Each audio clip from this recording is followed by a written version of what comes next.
I walked into that conference room thinking it was just a quick check-in, maybe some feedback on the rollout. Nothing serious. Declan Sacker was already there, standing at the head of the table like he'd just won something, arms folded, that smug little smirk stretched across his face like he'd been rehearsing it. I glanced around, no one else. Just him and his uncle, Richard Sacker, the CEO. The same guy who'd hired me 8 years ago when their security system was basically duct tape and prayer. Declan didn't waste time. "You're done here," he said, flat like he was cutting a waiter mid-shift. Not the guy who'd built their entire digital infrastructure from scratch. I blinked. "What?" "You're terminated, effective immediately." I looked at Richard. Nothing, eyes down, chewing his lip like a coward. Couldn't even meet my damn eyes. That was the part that actually hit me. Not the firing, not the total blindside, but the silence. After everything I did for that company, countless overnights, holidays skipped, family time flushed down the drain, he couldn't even say a word. Just sat there, letting his nephew swing the axe. Before we go on, quick note. While you're listening, tell us which country you're watching from. I stayed standing. For a second I thought maybe it was a bluff, a scare tactic. But then Declan slid a plain manila envelope across the table. "Clean out your things before noon. HR will deactivate your credentials by 1. I didn't touch the envelope. My mouth was dry, chest tight. What the hell is this even about? "Doesn't matter," Declan said, already turning toward the window.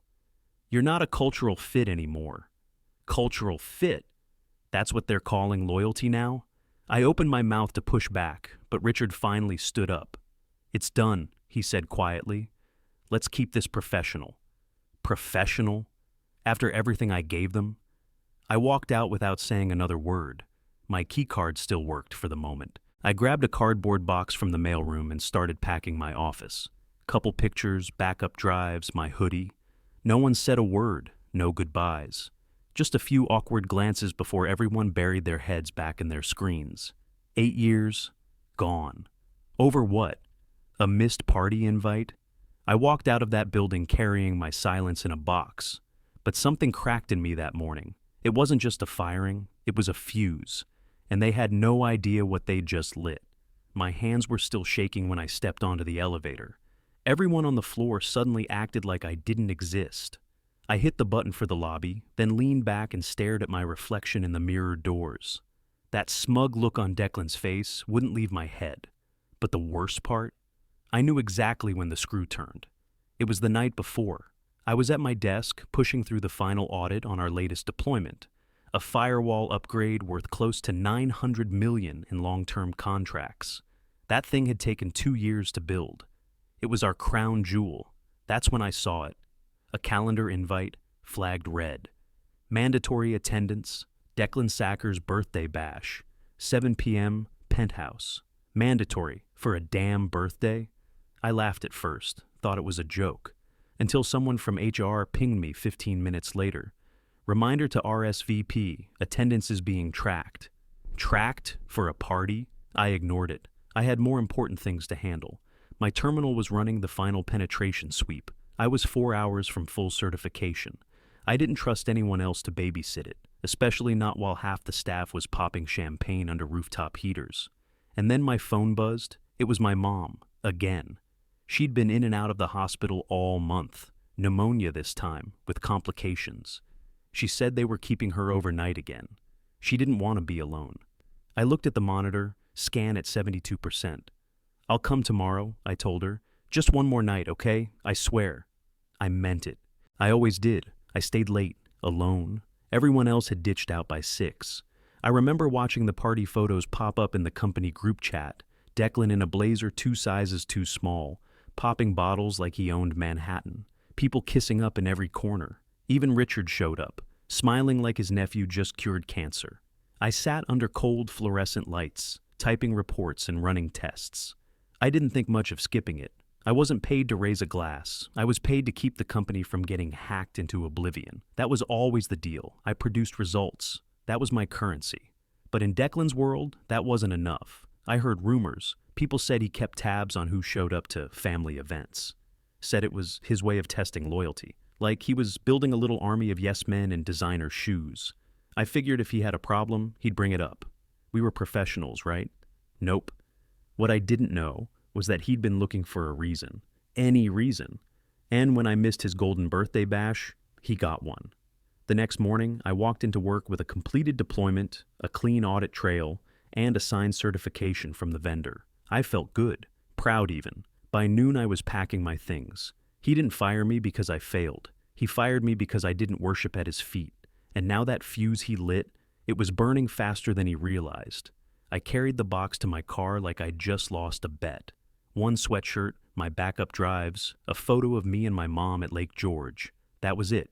8 years, reduced to one cardboard box and a folded termination letter. No write-up, no formal HR meeting. Just Declan and a rep from legal handing me a 2-page doc with effective immediately stamped across the top like I was a damn temp. The parking lot was too quiet for mid-morning. I sat in the front seat for a while, just staring at the building, the windows I used to sit behind, the office where I pulled 60-hour weeks. The place I'd turned into a second home when my real one was falling apart. I pulled out my phone and checked my mom's health portal. Next appointment was Friday. The medication bill from her last stay still hadn't cleared. 33 grand, all of it tied to my coverage. The moment they cut me off, she'd be back on a waiting list. And they knew that. That's the part that made my teeth clench. They knew. Richard knew. Declan sure as hell knew. He'd seen me leave meetings early for hospital calls. Saw me turn down bonuses just to keep her private care steady. But none of it mattered when I skipped his damn birthday. As I was pulling out of the lot, he walked out the front doors like a man heading to brunch. Designer jacket, no tie, latte in hand. And he saw me, smirked, like this was just another item off his to-do list. I rolled down my window. "You got what you wanted?" He took a slow sip. "Don't ever think you're more important than my family." I stared at him. "Excuse me?" He leaned forward slightly, voice lower now. "You were never one of us. You just didn't know it yet."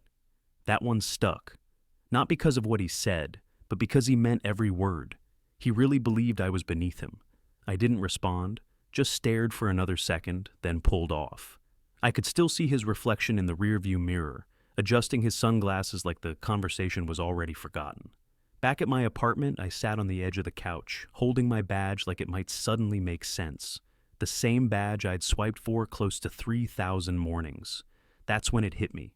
Nobody was going to fight for me. Not Richard, not the board, not even the handful of people who used to grab lunch with me every Thursday.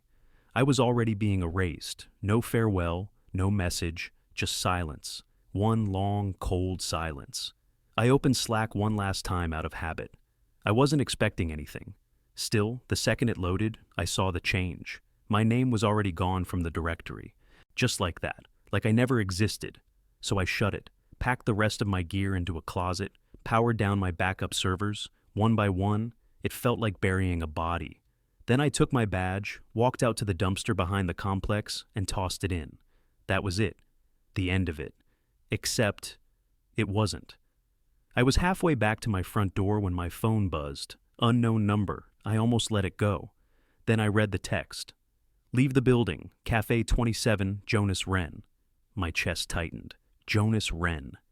I hadn't heard that name in over a year. He used to be the CFO at Ainsworth. Quiet guy, always 2 steps ahead of everyone in the room. The kind of man who didn't say much, but when he did, you damn well listened. Then, one day, he just disappeared. Retired was the word they used. No party, no LinkedIn post, nothing. I turned right back around and headed for the parking lot. Cafe 27 sat 3 blocks down on Irving. Tiny spot. Quiet. I walked in, and there he was. Same pressed shirt, same intense stare, just a little grayer. He was already sipping black coffee, one hand resting on a manila folder. "Sit," he said. I dropped into the seat across from him. Still no clue what this was. He slid the folder over. "You're probably wondering why I texted." "No kidding." He leaned forward. 6 months ago, I filed paperwork for an LLC under your name, Callahan Systems. I stared at him. "What?" He nodded once. "I buried your signature inside a stack of compliance renewals. You signed it like everyone else." "Why the hell would you?" "Because I knew this day was coming," he cut in. "Declan's been angling for total control since the board gave you that retention clause. You remember the clause? I did. Barely. Legal had pushed it through after our second international contract. Supposed to protect me if I ever got pushed out. Jonas tapped the folder. That LLC holds provisional rights to the architecture you built. If you're ever fired without cause, the company forfeits its exclusive license. I blinked. You're serious? He gave me a half smile. As a stroke. I opened the folder. There it was. Paperwork, timestamps, the whole legal web. And at the bottom, my initials next to some compliance doc I barely remembered signing last winter. You covered me, I said. He shrugged. I covered your work. Declan was going to gut the place with or without you. I just made sure you had leverage. The bell above the cafe door chimed. Someone walked in. I didn't look. So what now? I asked. Jonas pulled a slim laptop from his bag and set it in front of me. Now you log in. You're the owner, which means you control the access keys. They fired you. That triggers the clause. He pushed the laptop toward me. And as of this morning, they no longer have legal rights to your system. I just stared at the screen. Your move, he said. I opened the laptop. I cracked open the laptop. Jonas had already loaded the credentials. No delay, no buffering. Straight into the admin shell I hadn't touched since launch week. My name sat right there in the metadata, locked under the LLC, Callahan Systems. He gave me a nod. Ownership transfer is queued. All you have to do is confirm. I hovered over the command line for half a second, then typed it out. Transfer, full access. Owner, Callahan Systems. Enter. The screen blinked once. That was it. Jonas watched like a man watching a chess move had hit the board. Is it done? I asked. He smiled. Checkmate. 5 seconds later, the first ping hit. Then another, and another. Jonas turned his screen toward me. Emails flooding in from Ainsworth's system. Subject line, urgent system access error. License expired. Please contact Callahan Systems to renew enterprise authorization. I sat back, took a sip of lukewarm coffee, and just listened to the panic start to bubble upstairs. I could picture it. Keycards not working, admin portals flashing red, support staff hitting refresh like their lives depended on it. Declan probably didn't even know yet. He was likely still in the gym or nursing a hangover from his party. Meanwhile, every global endpoint past routine maintenance just hit lockdown. Contracts, partner access, international comms, gone. They couldn't even access their internal VPN without hitting a Callahan splash screen. Jonas leaned in. You ever shut down a skyscraper from a coffee shop before? I grinned. First time. By now, the whole exec floor had to know. I watched the internal ticket tracker spike, users submitting error logs in real time. Why can't I log in? Did we get hacked? What's Callahan Systems? The best part? They didn't even realize it was me yet. But the whispers started fast. He built the system, didn't he? Why'd they let him go? Now what? Jonas turned his phone toward me. His contact on the inside had already messaged. Security just called IT. They're freaking out. I stayed quiet, took another sip. They'd built their entire operation on the architecture I designed. I knew every protocol, every blind spot, every single line of code. They thought they owned it. They were wrong. And now that ownership was mine, on paper and on server. Jonas reached into his coat, handed me a second phone. Encrypted line. Use it for any official responses. You're about to get a lot of them. What do I say? He raised an eyebrow. Whatever the hell you want. Across the cafe, 2 suits walked in, already on speakerphone, mid-shouting. They didn't see me. One of them was from legal. I recognized the voice. We need a rollback now. Get someone on it. They wouldn't get one. Because I was the someone. And they fired me. Jonas was right. The flood hit hard and fast. By that evening, the Ainsworth board called an emergency session. I wasn't there, obviously, but Jonas had ears everywhere. Legal teams were already drafting filings to try to claw back ownership. They worked through the night, suits in conference rooms, sweating through button-downs, trying to convince the system they lost was still theirs. Meanwhile, I was on my 3rd cup of black coffee, watching from a borrowed apartment Jonas kept for exactly this kind of thing. Off-grid, no trace, no questions. Declan's first move was predictable. He got on a call with the board and told them the system had always been work for hire.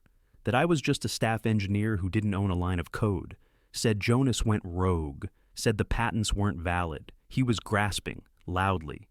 The thing he didn't know?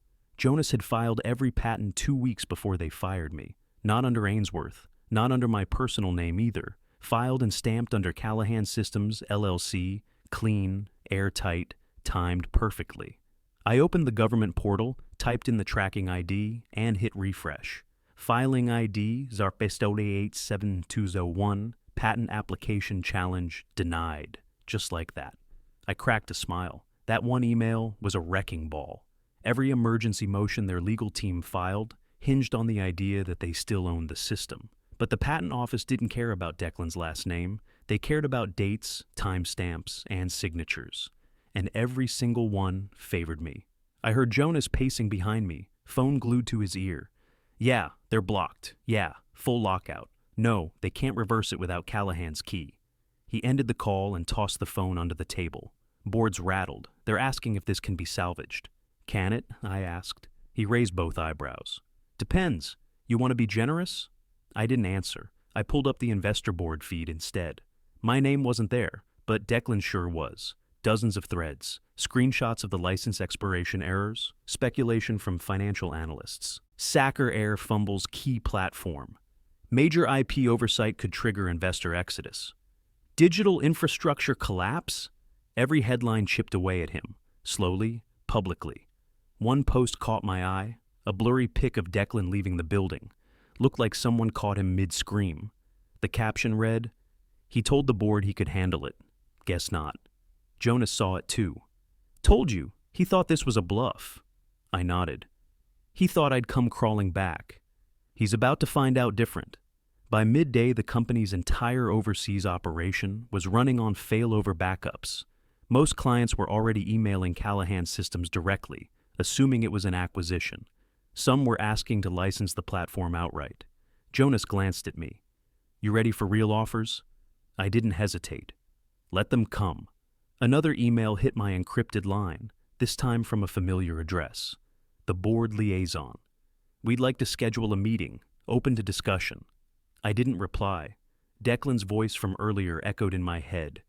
"You were never one of us." He was right. I never was. And now, finally, I didn't have to pretend to be.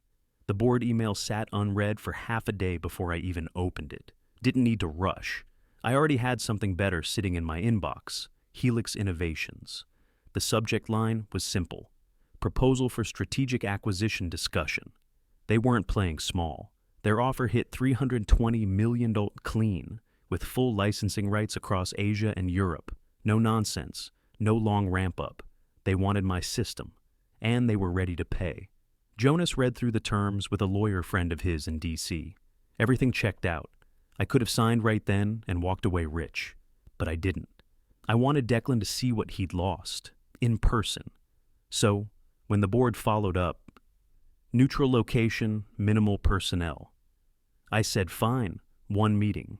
We booked a gray-walled executive suite in Midtown, no logos, just a long glass table and 4 chairs. Jonas came with me, folder in hand. I wore jeans and a polo. They showed up in full armor. Declan, his uncle Richard, their general counsel, and some junior associate who looked like she wanted to be anywhere else. The air was thick. Nobody shook hands. Declan sat across from me like he was still in charge.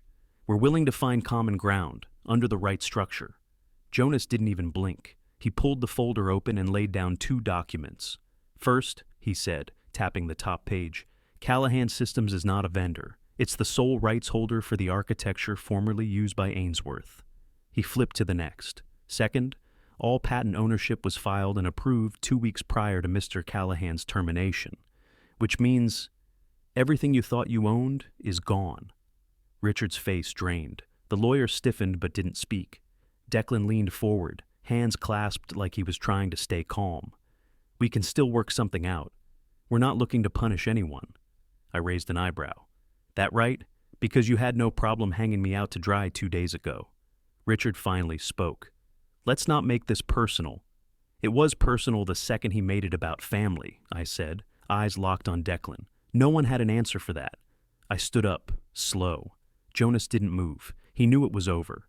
I looked straight at the man who fired me without blinking and said, "You didn't fire me. You released me." No dramatic exit, no last words. I walked out and left them sitting there, neck deep in their own silence. 3 days later, I was on a stage in Palo Alto. Helix Innovations went all out. Giant digital screens, branded lighting, tables stacked with finger food no one touched, and a podium with my name on it, Nate Callahan, Chief Innovation Officer, printed in bold white on black. The licensing contract had just been signed. Final figure, $940 million, split between tech licensing, exclusive regional rights, and my new salary package. I stood up there in front of investors, press, and a dozen flashing cameras, microphones shoved forward, recorders rolling, my face on banners, a backlight pulsing behind the stage like I was announcing the next iPhone. I didn't crack a smile, not right away. Then I caught it, on the live ticker scrolling behind the cameras, right under the Helix logo. Sacker family empire shaken as former architect lands 940 Bullmixer's deal. That headline hit like a slap. I almost laughed. Jonas was off to the side, arms crossed, just watching the whole thing. He didn't wave, didn't need to. This was the final play, and he knew it. After the speeches, I did the rounds, shook hands, answered some softball questions from TechWire, avoided CNBC because I didn't want to turn this into a public pissing match. But they all wanted one thing, the story behind the headline. I gave them just enough. "We're focused on the future," I said into one mic. "We believe in building things that last." That was all I needed to say. Backstage, I finally pulled out my phone. Scroll. There it was, footage from outside Ainsworth HQ. Declan getting into a black SUV, ducking his head like he didn't want to be seen. Hair messy, no tie, no suit jacket, no smile. He looked like a mugshot in motion. The comments under the clip were brutal. Golden Boy choked. Tech Prince turned paperweight. Should have kept the guy who wrote the code. That system he used to mock, the one he called just code in meetings when he thought I wasn't listening. Now it had my name on it. Every license, every access key, every client dashboard, property of Callahan Systems. My mom called that night during the after party. She'd seen the event on the local news. "You looked good," she said, voice tired but proud. "Feeling good," I told her. Her bills were gone, private nurse secured, apartment paid through next year. She didn't say much more, but I could hear it in her voice, the weight finally lifting. After I hung up, I looked out over the crowd from the balcony, industry people, tech investors, former competitors now trying to shake my hand. And me? I didn't feel like a CEO or some genius. I felt like a guy who got thrown out the door and chose to kick it back open. The money was great. The title didn't suck. But the fire, that still burned. First thing the next morning, I sent the email. Subject line, renewal terms. Body, 48 hours. After that, every hour costs you another $1 million. No threats, no bold text, no exclamation points, just numbers, just truth. Jonas had warned me. This part would get loud. I told him I wasn't interested in noise. I wanted decisions. After I hit send, I left the office. No laptop, just my phone and a jacket. Took a slow walk around the block while the city buzzed around me. Honking, drilling, half-asleep pedestrians dragging themselves into buildings they secretly hated. I checked my phone. Nothing from Ainsworth, but the director thread started pinging one by one. Forwarded messages, subject lines in all caps. Is this real? What authority does he have? Can we negotiate? Panic smells a lot like desperation when it's sent from a corporate domain. I stopped at a hot dog cart on 5th and Morris, got a soda, took a seat on a bench facing the building across the street. 2 guys I recognized stepped out of Ainsworth HQ. Ties loosened, phones glued to their ears. One of them looked like he hadn't slept. The other was pacing so fast his corded badge kept swinging into his chest. They stood right where I used to take smoke breaks, even though I didn't smoke. Just needed air back then. Space to remember who the hell I was. I sipped the soda, watched them scramble. That used to be me, desperate, tired, disposable. Only now, I was the one holding the contract, the one who wrote the code, the one who built the system from nothing and watched them walk right past it like I didn't exist. Turns out, I didn't need them. They needed me. I checked the time, 16 minutes gone. clocks ticking. Behind me, someone called my name. Another meeting to get to, another deal to close. I stood up, tossed the empty cup in the bin, and adjusted my jacket. My inbox was full, my calendar was stacked, my terms were public. But for the first time in a long time, I wasn't buried. I wasn't begging. I was choosing. The storm was over. But the rebuild, that was just getting started.